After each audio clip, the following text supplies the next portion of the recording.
அடுத்தடுத்து வரக்கூடிய ஹதீசுகளை பார்க்கும் பொழுது தெரிகிறது நாயம் ஸல்லல்லாஹு அலைஹி அவர்கள் அதை நம்முடைய வாழ்நாளில் கடைசி பொழுது வரை விட்டது கிடையாது. நபிகளாருடைய பேர குழந்தைகள் கொலை செய்யப்பட்டதால்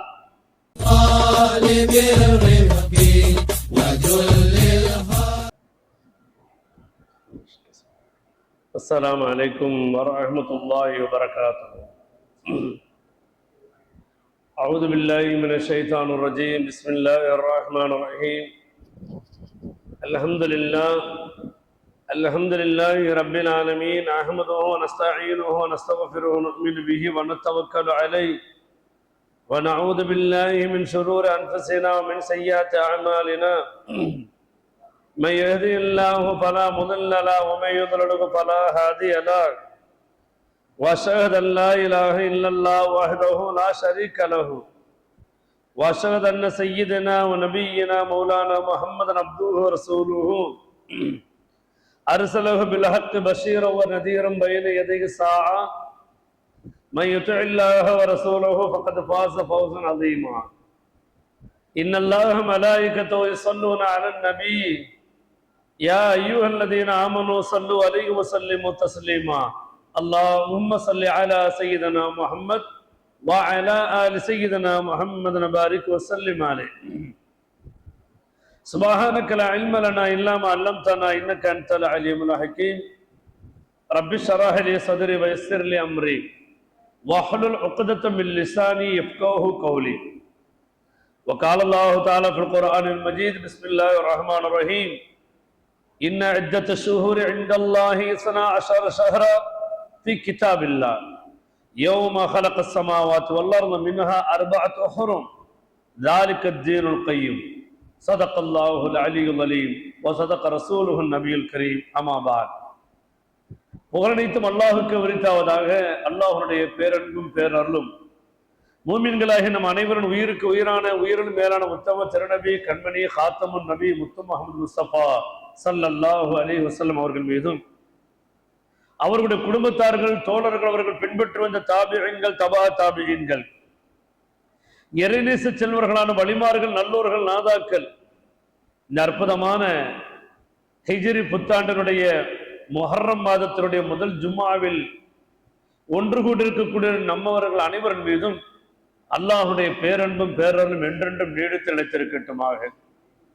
ஆரம்பமாக நம் அனைவருக்கும் இறை அச்சத்தை கொண்டும் இஹ்லாஸ் என்ற உள்ள தூய்மையை கொண்டும் மௌத்திற்கு முன்பாகவே தௌபா என்ற ஒரு நல்ல நசீபு கொண்டும் அல்லாஹ் நம் அனைவரையும் புரிந்து கொள்வானாக.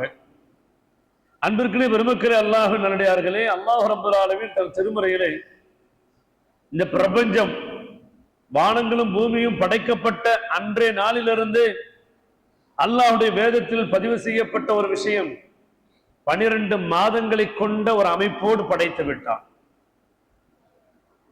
அல் குர்ஆன்ல 9வது சூறாவுல 36வது ஆயத்தில் அல்லாஹ் தஆலா சொல்லி காட்டக்கூடிய செய்தி இதுதான்.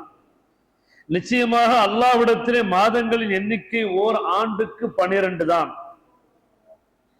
இதை வானங்களையும் பூமிகளையும் படைத்த நாளிலிருந்தே அல்லாஹ் தஆலா அவனது வேதத்தில் பதிவு செய்து விட்டான். ஆனால் அந்த 12 மாதங்களிலே 4 மாதங்கள் கண்ணியமான ஒரு புனிதமான ஒரு மாதம். அந்த கண்ணியமான புனிதமான அந்த மாதத்திலே நீங்கள் எக்காரணத்துக் கொண்டும் அந்த புனிதத்திற்கு குந்தகம் ஏற்படும் வகையிலே எந்த ஒரு காரியத்திலும் ஈடுபட்டு விடாதீர்கள் என்ற எச்சரிக்கை உணர்வோடு அந்த 4 மாதங்கள் புனிதமான மாதம் அது இந்த முஹர்ரம் மாதம் உட்பட ரஜபு, துல்காதா, துல்ஹஜ் இந்த 4 மாதங்களும் மிக மிக கண்ணியமான ஒரு மாதம்.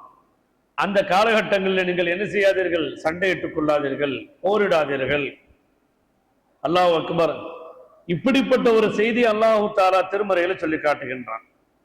அந்த அடிப்படையில் வைத்து பார்க்கும் பொழுது இஸ்லாமிய புத்தாண்டினுடைய முதல் மாதமாக இந்த முஹர்ரம் மாதம், அந்த முஹர்ரம் மாதத்தில் தடுக்கப்பட்ட சில காரியங்கள் இருக்குகிறது. யுத்தம் செய்வது என்பது இது ஆதம் அலைஹிஸ்ஸலாத்து அவர்கள் படைக்கப்பட்ட காலத்திலிருந்து மனித சஞ்சாரத்தின் தொடக்க காலத்திலிருந்து வருடங்களை 12 மாதங்களாக ஆக்கி அந்த 12ல் இந்த 4 மாதத்தை அல்லாஹ் தஆலா கண்ணியமிக்க மாதமாக அல்லாஹ் தஆலா ஆக்கி வைத்ததனுடைய ஒரு செய்தியைத்தான் இங்கு பதிவு செய்யப்படுகிறது. நபிகள் பெருமானார் ஸல்லல்லாஹு அலைஹி வஸல்லம் இப்படி சொல்லுவார்களா, இந்த முஹர்ரம் மாதம் இது ஷஹ்ருல்லா, இது இறைவனின் மாதம் என்று சொல்வார்களாம். அல்லாஹ் அக்பர். அது மட்டுமல்லாமல் இந்த ரமலான் நோன்புக்கு பிறகு, ரமலானுடைய நோன்பு அப்படிங்கிற விஷயத்தை தாண்டி அது கடமையாக்கப்படுவதற்கு முன்பாக இந்த முஹர்ரம் மாதத்திலே நோக்கக்கூடிய நோன்பைத்தான் நபிகள் பெருமானார் ஸல்லல்லாஹு அலைஹி வஸல்லம் அவர்கள் வலியுறுத்தி நோன்பை நோற்றிருக்கிறார்கள்.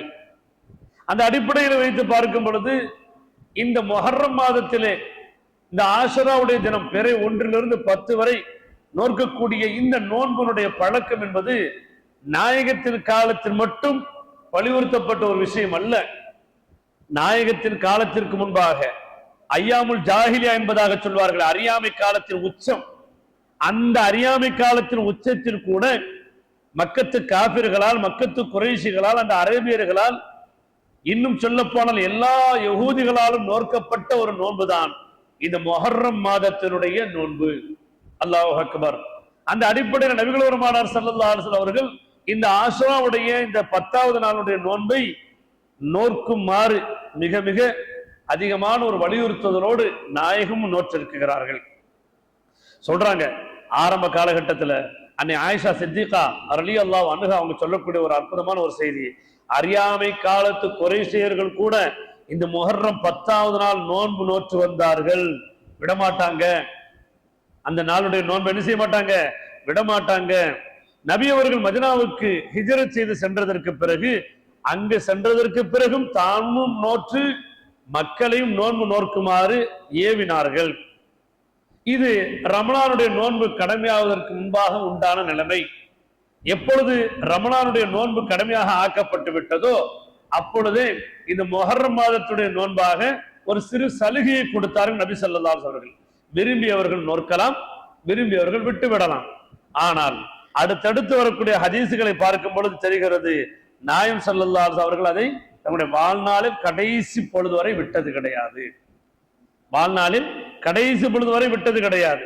எப்படி ஒரு பரலான தொழுகைக்கு பிறகு அடுத்த அந்தஸ்திலே சில முக்கியமான தொழுகைகள் இடம்பெற வேண்டும் என்று சொன்னால் அது சுன்னத்துல் முஅக்கதா என்று சொல்லப்படக்கூடிய நஃபிலான வணக்கங்களில், சுன்னத்தான வணக்கங்களில் சில தொழுகைகள் இருக்கிறது. லோஹருடைய முன் சுன்னத்துக்கள், ஃபஜ்ர் தொழுகையினுடைய முன் சுன்னத்துக்கள், இது சுன்னத்துல் முஅக்கதா, பர்லுக்கு அடுத்த ஸ்தானத்துல, சுன்னத்திலேயே உயர்தரமான ஒரு இடத்துல வலியுறுத்தப்பட்ட ஒரு செய்தியாக பதிவு செய்யப்படுவதை போல, இன்னும் சொல்ல போனால் பரலான தொழுகைக்கு பிறகு மிக மிக உயர்ந்த சிறந்த ஒரு தொழுகை என்று சொன்னால் அது தஹஜ்ஜுத் தொழுகை என்பதாக சொல்லப்படுகிறதோ அதுபோல ரமலானுடைய நோன்புக்கு பிறகு ஒரு சிறப்பிற்குரிய நோன்பு ஒன்று இருக்கிறது என்று சொன்னால் அது எந்த நோன்பு தான்? இந்த ஆஷராவுடைய நோன்பு தான். இந்த ஆஷராவுடைய நோன்பு தான். இந்த ஆஷராவுடைய நோன்பை பற்றி சொல்லப்படுகிறது, யுகஃபிரு சனத்தல்லதி கப்லஹு, அவருடைய முந்தைய ஓராண்டினுடைய பாவத்தினுடைய மன்னிப்புக்கு இந்த ஒரு நோன்பு அல்லாஹு தஆலா காரணமாக ஆக்குகிறான். இப்படி வாய்ப்பு கிடைக்கும் பொழுதெல்லாம், சந்தர்ப்பம் கிடைக்கும் பொழுதெல்லாம் நம்ம ஸ்டோரேஜ் ஃபுல்லாயிராம மொபைல் அப்பப்போ கிளியர் அப் பண்ணிக்கிறது மாதிரி நம்முடைய பாவங்களை இந்த நோன்பின் மூலமாக என்ன செஞ்சுக்கிறோம், நம்முடைய பாவங்களை டெலீட் பண்ணி கொஞ்சம் ஃப்ரெஷ்ஷா ஆயிக்கிறோம். எப்பேற்பட்ட ஒரு வாய்ப்பு! அரபா நோம்புக்கு அப்படி சொல்லப்பட்டது, ஆஷுரா நோம்புக்கு சொல்லப்படுகிறது. இப்படியான சலுகைக்குண்டான ஓரிரு நோன்புகளை நோற்பதன் மூலமாக நாம் நம்முடைய பாவங்களை என்ன செய்து கொள்ள வேண்டும், நம்முடைய பாவங்களை கழுவி நம்மை நாம் சுத்தப்படுத்திக் கொள்ள வேண்டும். அதிலும் ஹதீஸ்கள் சொல்றாங்க, ஒரு ஆண்டு முந்தைய ஆண்டினுடைய பாவங்கள் மன்னிக்கப்படுதுன்னு சொன்னா அது பெரும்பாவங்கள் கிடையாது, சிறிய பாவங்கள் தான். அப்ப சிறிய பாவங்கள் மன்னிக்கப்படக்கூடிய அதே தருணத்துல பெரும்பாவங்களை கொண்டு அல்லாஹ்விடத்திலே தௌபா செய்தால் அந்த நோன்பு நோற்றவர்களாக, யா அல்லாஹ் இந்த கடந்த ஆண்டுடைய பெரும்பாவத்தை எல்லாம் மன்னிச்சிரு என்று கேட்கும் பொழுது அல்லாஹு தஆலா அந்த நோன்பின் பரக்கத்தால், அந்த தௌபாவின் பரக்கத்தால் கடந்த ஓராண்டில் செய்த அவருடைய பெரும்பாவங்களும் மன்னிக்கப்படுகிறது என்பதாக முஹத்திஸீன்கள் பதிவு செய்கிறார்கள். ஆக மொத்தத்தில் எப்படியோ நம்மை விட்டு கழிவுகள் அகற்றப்படுகிறது, நம்மை விட்டு கசடுகள் அகற்றப்படுகிறது, நம்மை பரிசுத்தப்படுத்துவதற்கு ஒரு வாய்ப்பினை அல்லாஹு தஆலா அவ்வப்போது கொடுக்கக்கூடிய இந்த தருணத்தை புத்திசாலிகளாக, அறிவாளிகளாக நாம் அதனை பயன்படுத்திக் கொள்ளக்கூடிய மக்களாக ஆகணும். ஏனென்று சொன்னால், இந்த முஹர்ரம் மாதம் அல்லாஹ்வுடைய மாதம் என்று சொன்னார்களே, இந்த மாதத்தினுடைய மாண்பையும் மகத்துவத்தை பற்றி சொல்லும் பொழுது இப்படி சொல்லுவார்கள் நபிகள் பெருமானார் ஸல்லல்லாஹு அலைஹி அவர்கள், அஃதலு ஸியாமு பஅத ரமலான், ரமலானுக்கு பிறகு ஒரு அதிகப்படியான சிறப்பை பெற்ற ஒரு நோன்பு ஒன்று இருக்கிறது என்று சொன்னால் ஷஹருல்லாஹில் முஹர்ரம், முஹர்ரம் அல்லாஹ்வுடைய இந்த மாதமாகிய இந்த முஹர்ரம் மாதத்தில் வைக்கக்கூடிய நோன்பு. இதுல ரெண்டு விதமான கருத்து இருக்குது. ஆஷராவுடைய நோன்புங்கிறது 10வது நாள் வைக்கக்கூடிய நோன்பு, இதைத்தான் நம்ம இன்னைக்கு ஃபாலோ பண்ணிக்கிட்டு வர்றோம். ஆனால் பிறை 1 to 10 நாள் வைக்கக்கூடிய நோன்புன்னு ஒண்ணு இருக்குது. அதையும் நம்மில் என்ன செய்கிறோம், சிலர் அதிகப்படியான ஆர்வமுடையவர்கள், இபாதாத்துக்களிலே அதிகமான ஈடுபாடு உடையவர்கள் முஹர்ரம் 1 என்ன செய்ய ஆரம்பிச்சிருவாங்க, நோன்பு வைக்க ஆரம்பிச்சிருவாங்க. இது மார்க்கத்தில் நமக்கு அனுமதிக்கப்பட்ட ஒன்றாக இருந்தாலும் கூட நபி ஸல்லல்லாஹு அலைஹி வஸல்லம் அவர்கள் அந்த ஆஷரா என்று சொல்லக்கூடிய 10வது தினத்திலே தான் நோன்பு வைக்கக்கூடியவர்களாக இருந்தார்கள். எதை வைத்து இந்த செய்தி இங்க பதிவு செய்கிறோம் என்று சொன்னால், இந்த சொல்லப்பட்ட செய்தி அபூதாவுத், திர்மிதி, நசை, இப்னு மாஜா, பைஹக்கி எத்தனை கிதாபுல பதிவு செய்யப்பட்டிருக்கிறது. ரமலானுக்கு அப்புறம் ஒரு அதிகமான நன்மைகளை தரக்கூடிய ஒரு சிறப்புக்குரிய ஒரு நோன்பு ஒன்று இருக்குன்னு சொன்னா அது எந்த நோன்பு தான், ஆஷராவுடைய நோன்பு தான்ங்கிற செய்தி பதிவு செய்யப்பட்டிருக்குது. சொன்னாங்க அப்துல்லாஹ் இப்னு அப்பாஸ் ரலியல்லாஹு அன்ஹு அவங்க சொன்ன ஒரு செய்தி, நபிகள் நாயகம் ஸல்லல்லாஹு அலைஹி அவர்கள் ஆஷரா என்று சொல்லக்கூடிய முஹர்ரம் 10ஆம் நாள் ரமலான் எனும் மாதத்தை தவிர வேற எந்த ஏனைய மாதங்கள் என்ன செஞ்சதில்லை, சிறப்பாக தேர்ந்தெடுத்து நோன்பு நோத்ததை நாங்கள் பார்த்ததே இல்லை. இந்த ஹதீஸ் புகாரிலும் பைஹக்கிலும் பதிவு செய்யப்பட்டிருக்கிறது. அப்போ நபி ஸல்லல்லாஹு அலைஹி வஸல்லம் அவர்கள் இந்த நோன்பை விட்டதில்லை, இந்த நோன்பை தவிர வேற எந்த நோன்பையும் வளமையாக தொடர்ந்து வச்சதில்லை. நிறைய நோன்பு வச்சிருக்கிறாங்க, நஃபிலான நோன்புகள். ஆனால் மிஸ் பண்ணாம ஒரு மாதத்துல ஒரு நோன்பை வச்சாங்கன்னு சொன்னா அது இந்த முஹர்ரத்துடைய ஆஷராவுடைய 10வது நாளுடைய நோன்பு தான். அந்த நோன்பை வச்சது மட்டுமல்லாம சொன்ன செய்தி இதுதான், யுகப்பிரு சனத்தல்லத்தில் மாலியா, அது கடந்த ஓராண்டினுடைய பாவத்தை, அது பாவத்திற்கு அது பகரமாக ஆக்கப்பட்டு வேண்டுகிறது என்பதாக சொன்னார்கள். அல்லாஹ் அக்பர். அந்த அடிப்படையில மதினா வந்ததுக்கு பிறகு சூழ்நிலை வேறு விதமா அட்மாஸ்பியர் மாறுது. எப்படிப்பட்ட ஒரு சூழ்நிலை மாறுது, நம்ம மட்டும்தான் நோன்பு வச்சுக்கிட்டு இருக்கிறோம்னு பார்த்தா மதினாவில் இருக்கக்கூடிய யகூதிகள்லாம் நோன்பு வைக்கிறத பாக்குறாங்க, யகூதிகள்லாம் நோன்பு வைக்கிறத பாக்குறாங்க.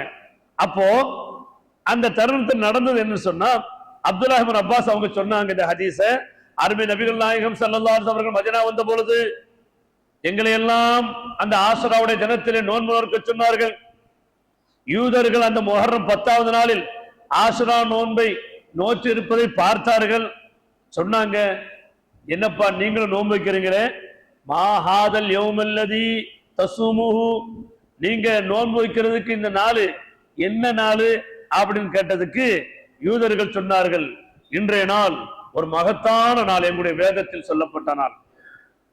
இந்த நாளில் தான் நபி மூசா அலைஹிஸ்ஸலாத்து வஸலாம் அவர்களும் அவர்களுடைய கூட்டத்தார்களும் இந்த செங்கடலில் இருந்து, நைல் நதியிலிருந்து பாதுகாக்கப்பட்ட நாள் என்பது மட்டுமல்ல, இந்த நாளில் தான் அல்லாஹ்வுக்கே விரோதியான, மூசா நபிக்கும் அந்த சத்தியத்திற்கும் அவர் கொண்டு வந்த மார்க்கத்திற்கு விரோதியான ஃபிரௌனும் அவருடைய பட்டாளமும் எந்த செங்கடலில், நைல் நதியில் இந்த மூசா நபியும் அவருடைய கூட்டத்தாரும் காப்பாற்றப்பட்டார்களோ அதே செங்கடலில், நைல் நதியில் மூழ்கடிக்கப்பட்ட அழிக்கப்பட்ட நாளும் இதுதான்.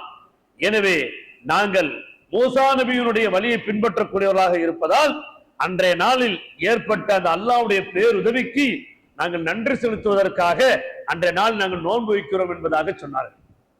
இதை கேட்டுட்டு ரசூலுல்லாஹ் சொன்னாங்க தெரியுமா, அதுதான் இங்க ஹைலைட்டான செய்தி. ஏப்பா சொல்றதெல்லாம் சரிதான், மூசா நபி சொன்னதை எதை எல்லாத்தையும் பின்பற்ற மாதிரி பேசுறீங்களே, மூசா நபி சொன்ன செய்தி என்ன, வணங்கக்கூடியவன் ஒருத்தன் தான், அவனை தவிர யாரையும் வணங்கக்கூடாது, நான் அல்லாஹ்வுடைய தூதரா இருக்கிறேன், நான் வேதம் கொடுக்கப்பட்ட ஒரு நபியா இருக்கிறேன், இதைத்தான் மக்களுக்கு மத்தியில் எத்தி வச்சாரு.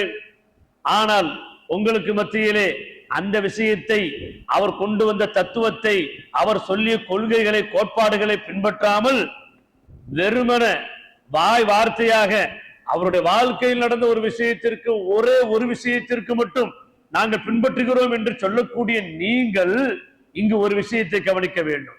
நாங்கள் அவர் சொன்னதை போல அதே இறை தூதை கொண்டு வந்த எண்ணெய் மக்கள் பின்பற்றுகிறார்கள், இந்த இறை செய்தியை மக்கள் ஏற்றுக்கொள்கிறார்கள், ஓரிரை கொள்கை பின்பற்றி வாழ்கிறார்கள். இந்த மக்கள் தான் உண்மையான மூசா நபிக்கு உண்மையான உறவுக்காரர்கள், சொந்தக்காரர்கள் என்பதாக நபிகள் பெருமானார் ஸல்லல்லாஹு அலைஹி வஸல்லம் சொல்லி, நாங்களே உங்களை விட மூசா மின்கும், உங்களை விட மூசாவை கொண்டு நாங்கள் தான் அதிக நெருக்கமானவர்கள் என்பதற்கு தகுதியுடையவர்கள் என்பதாக நபிகள் பெருமானார் ஸல்லல்லாஹு அலைஹி வஸல்லம் சொன்னாங்க. ஏன்னா யகூதிகளும் வைக்கிறாங்க, இங்க முஸ்லிம்களும் வைக்கிறாங்க. யகூதிகளுக்கும் முஸ்லிம்களுக்கும் ஏதோ ஒரு ஒன்ன ஒத்து போற மாதிரியான ஒரு செய்தி இருக்குதுன்னு சொல்லிதான் சஹாபாக்களும் கேட்டாங்க ரசூலுல்லாஹ்ட்ட. யார் ரசூலுல்லாஹ், அவங்களும் இப்படி நம்மளும் இப்படி ஏதோ ஒண்ணு, ஏன்னா பைத்துல் முகத்தஸ அவங்களும் முன்னோக்குறாங்க, நம்மளும் முன்னோக்குறாங்க, ஏதோ ஒன்னாகிற மாதிரியா இருக்குது, இது காலப்போக்கில் வேற மாதிரி ஆயிருமே. இதத்தான் ரசூலுல்லாஹி ஸல்லல்லாஹு அலைஹி வஸல்லம் சொன்னாங்க, நீங்க எப்பொழுதுமே யகூதிகளுக்கு மாற்றம் செய்யுங்கள், அவர்கள் செய்யக்கூடியவற்றிற்கு மாற்றம் செய்யுங்கள், அவர்கள் செய்யக்கூடிய கெட்டதற்கு நல்லதை செய்யுங்கள், அவர்கள் ஏதேனும் நல்லதை செய்தால் அந்த நல்லதை ஒன்றையும் தாண்டி செய்யுங்கள். அந்த அடிப்படையிலே இன்ஷா அல்லாஹ் வரக்கூடிய காலம் நான் ஹயாத்தோடு இருந்தேன் என்று சொன்னால், இந்த ஆஷுராவுடைய தினத்தை, இந்த 10வது நாள் தினத்தை ஒரு நாள் முன்பாகவே 9வது நாளும் தேர்ந்தெடுத்து 9-10 என்றான் நோற்பேன் என்பதாக நபிகள் பெருமானார் ஸல்லல்லாஹு அலைஹி அவர்கள் சொல்லி, நீங்கள் யகூதிகளுக்கு ஹிலாஃபாக நடந்து கொள்ளுங்கள், யகூதிகளுக்கு மாற்றம் செய்யுங்கள், எந்த விதத்திலும் அவர்களுடைய விஷயத்திற்கு அவருடைய ஸ்டைலுக்கு நீங்க ஒத்து போயிடாதீங்க. அதனாலதானே கிப்லாவே மாத்தணும்னு ஆசைப்பட்டாங்க ரசூலுல்லாஹ். இல்லாட்ட பைத்துல் முகத்தஸை விட்டு நம்ம மாறி இருப்போமா? நம்ம அதை விட்டு மாறணும்னு சொல்லி 17 மாதமாக ரசூலுல்லாஹி ஸல்லல்லாஹு அலைஹி வஸல்லம் அல்லாஹ்விட்ட வஹியை இறக்கி எதிர்பார்த்து நின்றாங்க. திடீர்னு அல்லாஹ் தஆலா வஹியை இறக்கிட்டான். என்ன செய்யுங்க, நீங்க கிப்லாவாக காபத்துல்லாவை முன்னோக்குங்கள் என்பதாக சொல்லி. அல்லாஹு அக்பர். அப்படி யகூதிகளுக்கு மாற்றம் செய்ய வேண்டும், யகூதிகளின் சூழ்ச்சிகளை நாம் புரிந்து கொள்ள வேண்டும், அவர்கள் நமக்கு எதை ஏவுகிறார்களோ அதை விட்டு நாம் நம்மை தற்காத்துக் கொள்ள வேண்டும் என்ற செய்தி இதன் முன்னிருந்து நமக்கு வலியுறுத்தப்பட்ட ஒரு செய்தியாக இருக்கும். இப்போ இன்னொரு தகவல் இங்க நமக்கு பதிவு செய்யறாங்க. என்னன்னு சொன்னா, இன்றைய அதாவது ஆஷுராவுடைய தினம்ங்கிறது நம்ம நினைச்சுக்கிட்டு இருக்கிற மாதிரி 2 செய்தி இங்க போட்டு குழப்பிக்கிறோம் நம்ம. ஏன்னா இந்த ஆஷுராவுடைய தினத்துல மக்களுக்கு மத்தியில 2 செய்தி ரொம்ப வலிமையா பதிவாயிருக்குது. அதுல ஒண்ணு என்னன்னு சொன்னா, இந்த ஆஷுராவுடைய நாள், இந்த முஹர்ரம் மாதம் நபிகளாருடைய பேர குழந்தைகள் கொலை செய்யப்பட்டதால் இது ஒரு துக்க நாள் என்பதாக மக்களுக்கு மத்தியிலே ஒரு கருத்து. இன்னொரு பக்கம் அது எப்படி துக்க நாள் ஆகும்? அந்த நாள்ல தானே ஏகப்பட்ட நபிமார்களுக்கு அல்லாஹ் தஆலா பேர் உதவி இறக்கி வெற்றியை கொடுத்து காப்பாற்றி இருக்கிறான், அதனால இது ஒரு சந்தோஷமான ஒரு நாள் அப்படின்னு சொல்றாங்க. ஆனா நம்ம ரசூல் என்ன சொல்றாங்க தெரியுமா? நீங்க எல்லாம் நினைச்சுக்கிட்டு இருக்கிற மாதிரி இது துக்க நாளும் இல்ல, இது சந்தோஷத்துக்குரிய நாளும் இல்ல, இது ஒரு நோன்பு நோக்கக்கூடிய ஒரு நாள், அவ்வளவுதான். அந்த நோன்பின் மூலமாக நீங்க என்ன செய்யுங்க, இபாதத்துக்களை கொண்டு உங்களுடைய ரப்பை நினைத்து பாருங்கள், அவ்வளவுதான். ஏனால் துக்கத்தை கொடுப்பதும் அல்லாஹ்தான், சந்தோஷத்தை கொடுப்பதும் அல்லாஹ்தான். நீங்கள் அல்லாஹ்வை நினைவு கூர்ந்தால் மட்டும் போதும், அதற்கு பரிகாரமாக, அதற்கு பகரமாக நீங்கள் நோன்பு நோற்றால் போதும் என்ற ஒரு செய்தியைத்தான் நபிகள் பெருமானார் ஸல்லல்லாஹு அலைஹி வஸல்லம் நமக்கு பதிவு செய்யறாங்க. ஏன்னு சொன்னா, இன்ஷா அல்லாஹ் அடுத்த வாரம் வெள்ளிக்கிழமை அநேகமா ஆஷுராவுடைய நோன்புல நம்ம இருப்போம் நம்ம. அதனால அந்த ஆஷுராவுடைய தினத்துல எந்தெந்த நபிமார்களுக்கு என்னென்ன வெற்றிகள், என்னென்ன பேருதவிகள் அல்லாஹ்ட்ட கிடைச்சிச்சுங்கிறத நம்ம இன்ஷா அல்லாஹ் அடுத்த வாரத்துல பார்க்கலாம். ஆனா இப்போ அடுத்த வாரம் வைக்க வேண்டிய நோன்புக்கான ஒரு முன்னேற்பாடாகத்தான் இன்னைக்கு நம்ம சில செய்திகளை, தகவல்களை நம்ம பரிமாறிக்கிட்டு இருக்கிறோம். அப்போ இந்த நாள் நமக்கு அதிகமாக நோன்பை வலியுறுத்தப்பட்ட ஒரு நாள். என்ன சொன்னாங்க? கதாதா ரலியல்லாஹு தஆலா அன்ஹு சொன்னாங்க, அல் யௌம் அல்லதி தீப ஃபீஹி அலா ஆதம் யௌம் ஆஷரா. ஆதம் அலைஹிஸ்ஸலாத்து வஸ்ஸலாம் அவர்களுக்கு நீண்ட காலமாக, அல்லாஹு அக்பர், நீண்ட காலமாக அவர்கள் செய்து வந்த தௌபா ஏற்றுக்கொள்ளப்பட்ட ஒரு நாள். அதே நாளில் ஒரு நோன்பை வைக்க வைத்து அல்லது 2 நோன்புகளை நோக்க சொல்லி உங்களுக்கு பாவ மன்னிப்பை அந்த நோன்பை காரணமாக அல்லாஹ் ஆக்கி இருக்கிறான். சொன்னாங்களா இல்லையா? கடந்த ஓர் ஆண்டுடைய பாவங்கள் மன்னிக்கப்படுவதற்கு அதே காலத்தில் தான் பாபா ஆதம் அலைஹிஸ்ஸலாம் ஹவ்வா அலைஹிஸ்ஸலாம் அவருடைய பிழைகளும் பொறுக்கப்பட்டது என்பதாக பதிவு செய்யப்படுகிறது. இதையெல்லாம் பார்க்கும் பொழுது துக்க நாள், இது ஒரு மகிழ்ச்சியான நாள் அப்படிங்கிறதை தாண்டி நம்ம என்ன செய்யணும்? இபாதத்தின் பக்கம் நம்முடைய கவனத்தை திருப்பணும். அதுக்காக அந்த ரெண்டு விஷயத்தை பக்கம் கவனம் நீங்க ஏற்படுத்த வேண்டாம் நீங்க சொல்ல வரல. நாயகத்தின் பேரர் ஹுசைன் ரலியல்லாஹு அவர்கள் கொல்லப்பட்ட நாள் தான், இல்லை என்று மறுக்கவில்லை. அதில் நமக்கு மகிழ்ச்சியும் இல்லை. அதே சமயத்திலே அதை துக்க நாளாக கொண்டாடுவதற்கு மார்க்கத்தில் எந்த விதமான வழிகாட்டுதலும் இல்லை. ஏனென்று சொல்ல இன்று உலகத்திலே நமக்கு மத்தியிலே சக காலத்தில் வாழ்ந்து கொண்டிருக்கக்கூடியவர்களுக்கு இப்படி ஒரு பழக்கம் இருந்து வருகிறது. எங்கேயோ இருக்கக்கூடிய ஷியாக்களுக்கு என்று அல்ல, நமக்கு மத்தியில் இருக்கக்கூடியவர்களில் சிலர் என்ன செய்கிறார்கள்? இந்த ஆஷுராவுடைய தினத்திலே சில மூட பழக்க வழக்கங்களை பின்பற்றி வருகிறார்கள். பெரிய 1ல இருந்து 10 வரைக்கும் புருஷன் முண்டாட்டி சேரக்கூடாது, பெரிய 1ல இருந்து 10 வரைக்கும் விடக்கு சாப்பிடக்கூடாது. என்ன மார்க்கத்தில் நம்ம இருக்கிறோம்? இதுக்கு எங்கேயாவது ரசூலுல்லாஹ்வுடைய சஹாபாவுடைய வாழ்க்கை நமக்கு ஒரு சின்ன ஒரு வழிகாட்டுதல் முன்மாதிரி இருக்குதா? அது மட்டுமல்ல, அந்த ஆஷுராவுடைய தினத்துல நீங்க நபியினுடைய குடும்பத்தை சார்ந்தவர் என்ன செஞ்சிருக்கிறாங்க? கொல்லப்பட்டிருக்கிறாங்க. அந்த துக்கத்தை வெளிப்படுத்தும் விதமாக முகத்தில் அடிச்சுக்கிறது, நெஞ்சில் அடிச்சுக்கிறது, கத்திகளை ஆயுதங்களை கொண்டு உடம்புல கீறி ரத்தத்தை வடித்தோடுவது அல்லது நெருப்பு மிதிப்பது, இதெல்லாம் தமிழ்நாட்டில் நடக்கலன்னு சொல்லாதீங்க, நடக்குது. மார்க்கத்தை நான் முஸ்லிம், நான் இஸ்லாமியன், நோன்பு வைக்கிறாரு, ஹஜ்ஜுக்கு போறாரு, உம்ராவுக்கு போறாரு, ஆனால் இது போன்ற பழக்க வழக்கங்கள்ல என்ன செய்யறாங்க? கண்மூடித்தனமாக மூட பழக்க வழக்கங்களுக்கு இந்த மாதத்தை, இன்றைய தினத்தை என்ன செய்யறாங்க? இந்த ஆஷுராவுடைய தினத்தை இவ்வாறு அவர்கள் கழிக்கின்றார்கள். அப்ப மார்க்கத்தை தெளிவாக சொல்ல வேண்டிய இடத்தில் நாம் இருக்கிறோம். தயவு செய்து இது போன்ற மூட பழக்க வழக்கங்களுக்கு ஒத்து போகாதீர்கள். நாயகத்தின் குடும்பத்தார்கள் நாம் போற்ற வேண்டியவர்கள் தான், அவர்கள் மீது அன்பு காட்டுவதற்கு கடமைப்பட்டிருக்கிறோம். ஏனென்று சொன்னால் ஒரு தருணத்திலே நடந்த நிகழ்வுகளை எல்லாம் பார்க்கும் பொழுது சொன்னார்கள், நபிகள் பெருமானார் ஸல்லல்லாஹு அலைஹி வஸல்லம் அவரிடத்திலே ஒரு பெண் சஹாபா வந்து சொன்னார்கள், யா ரசூலுல்லாஹ், நான் ஒரு கனவு கண்டேன், உங்க உடம்புல இருந்து ஒரு சதக்கட்டி விழுந்து என் மடியில வந்து விழுகுதுன்னாங்க.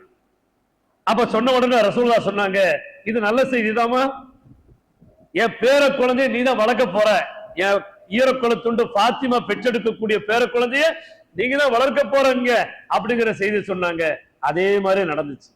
அந்த ஹுசைன் ரலியல்லாஹு அவங்கள அந்த பெண் சஹாபி தான், பெண்மணி தான் என்ன செய்யறாங்க? வளர்க்கிறாங்க.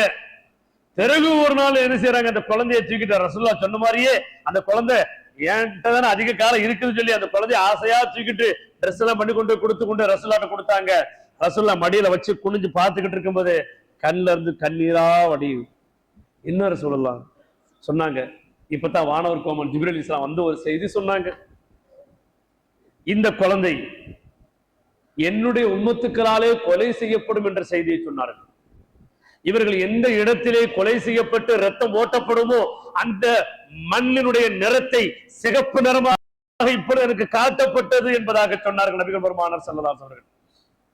துக்கம் என்று வரும்பொழுது கண்ணீர் விட்டு அழுவதிலே எந்த குற்றமும் பிடிக்கப்பட மாட்டோம். உள்ளத்தால் வருந்துவதன் மூலமாக எந்த குற்றமும் பிடிக்க மாட்டோம். ஒரு கஷ்டத்தின் பொழுது, துக்கத்தின் பொழுது உள்ளத்தால் வருந்துவதும் கண்ணீரால் நாம் கண்ணீர் விட்டு அழுகுவதும் இது அல்லாஹ்வின் புறத்திலிருந்து உண்டான ஒரு நிஅமத். ஆனால் அதே சமயத்திலே துக்கத்தின் மேலீட்டால், நாவால், கரத்தால் ஒப்பாரி வைத்து அழுகுவது, தலையில் அடித்துக் கொள்வது, மாரில் அடித்துக் கொள்வது, இது ஷைத்தானின் புறத்தால் உண்டான பழக்கம். அதனாலதான் ரசூலுல்லாஹி ஸல்லல்லாஹு அலைஹி வஸல்லம் என்ன செஞ்சாங்க? எந்த ஒரு துக்கத்துக்கும் என்ன செய்யக்கூடாது? ஒரு நாளைக்கு மேல துக்கம் அனுஷ்டிக்க கூடாது. முடிஞ்சு. அந்த துக்கம் அனுஷ்டிக்கிறதுக்கு கூட ஒரு மெத்தடு, இந்த ஒப்பாரி வச்சு அழுகிறது, தலையில அடிக்கிறது, நெஞ்சில் அடிச்சுக்கிட்டு அழுகிறது அனுமதியே கிடையாது. ஒரு கணவன் இறந்தால் மட்டுமே ஒரு மனைவி 4 மாதம் 10 நாட்கள் இத்தா என்ற ஒரு துக்கத்தை அனுஷ்டிக்க வேண்டுமே தவிர வேறு யார் இந்த உலகத்திலும் இறந்தால், ஏன் நமது கண்மணி நபிகள் பெருமானார் ஸல்லல்லாஹு அலைஹி வஸல்லம் அவர்கள் இறந்த அந்த தருணத்தை கூட, ரபியுல் அவ்வல் 12 என்று சொல்லக்கூடிய அந்த தினத்தை கூட நாம் துக்க நாளாக என்ன செய்வது கிடையாது, நாம் அனுஷ்டிப்பது கிடையாது. ஆக மொத்தத்தில் இது மார்க்கத்தால் தடுக்கப்பட்ட ஒரு விஷயம். ஒப்பாரி வைத்து அழுவது மிகப்பெரிய ஒரு தண்டனைக்குரிய ஒரு விஷயம், அல்லாஹ்வுடைய சாபத்திற்குரிய ஒரு விஷயம் என்பதாக நபிகள் நாயகம் ஸல்லல்லாஹு அலைஹி வஸல்லம் சொல்லி காட்டுகிறார்கள். ஆக மொத்தத்துல இந்த முஹர்ரம் மாதத்துல நாம் நோக்கக்கூடிய நோன்பு